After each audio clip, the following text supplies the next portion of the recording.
What if I told you that sometimes the people who think they can shake your peace end up teaching you just how strong you really are?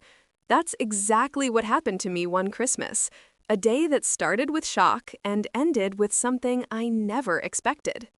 It was a week before Christmas, and I was in the kitchen, humming carols and planning dinner. You know, the usual roasting, baking, decorating, trying to make everything perfect.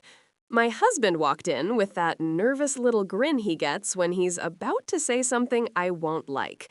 I turned to him and said, "What's wrong?" He cleared his throat and said, "So, my ex will be joining us for Christmas dinner this year." I froze. For a second, I thought I'd misheard. Sorry? What? I asked.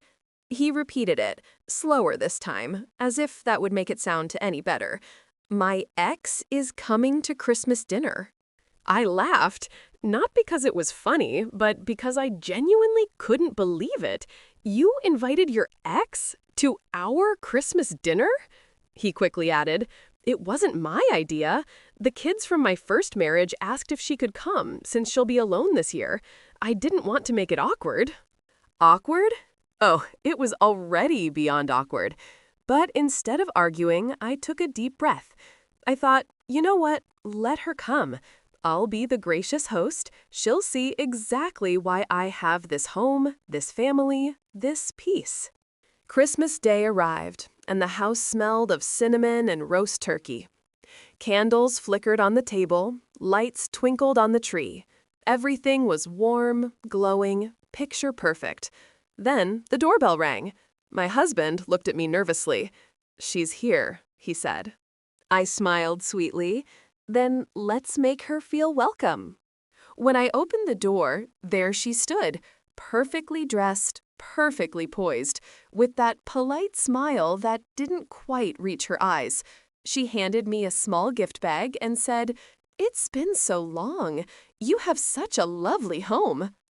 I thanked her, offered her a seat, and poured her a glass of wine. The evening went on with all the usual small talk, weather, the kids, old memories. My husband tried to keep things light, but I could tell he was uncomfortable. Every now and then, she'd drop a little comment like, "Oh, remember when you used to burn the turkey every year?" Or, "You've lost weight. I guess marriage suits you better this time." Each jab was subtle, but I caught them all. Still, I smiled through every one of them. You see, there's a quiet kind of power in staying calm when someone expects you to break. Dinner was served, and everyone gathered around the table. Laughter filled the room, and the kids were telling stories. Then came the moment I'll never forget. My husband raised his glass for a toast. He said, "This Christmas, I'm grateful for family, for forgiveness, and for the woman who's kept this home full of love, my wife." He turned to me, eyes full of sincerity. "May, you've taught me what real peace feels like." I didn't need to look at his ex to know she heard every word. But when I did, I saw something unexpected. Not jealousy, but softness.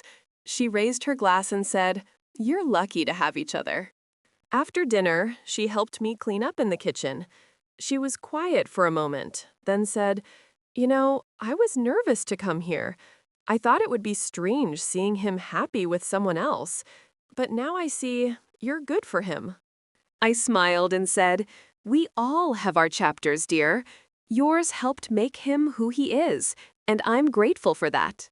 She nodded, and for the first time that night, it felt genuine. When she left, she gave me a hug, the kind that says thank you without words. Later that night, as I sat by the tree, I realized something. Grace isn't weakness. It's strength in its purest form. It's choosing kindness when pride whispers otherwise. So if you ever find yourself in a moment where someone tries to test your peace, remember, your calm is your power. You don't always need to prove your worth. Sometimes your silence says it all. That Christmas taught me that love doesn't have to compete, and peace doesn't have to fight. Because when your heart is full, there's simply no room for bitterness. Thank you for watching The Auntie May Show. If this story warmed your heart, don't forget to like, share, and subscribe. And remember, grace will always look better on you than revenge ever could.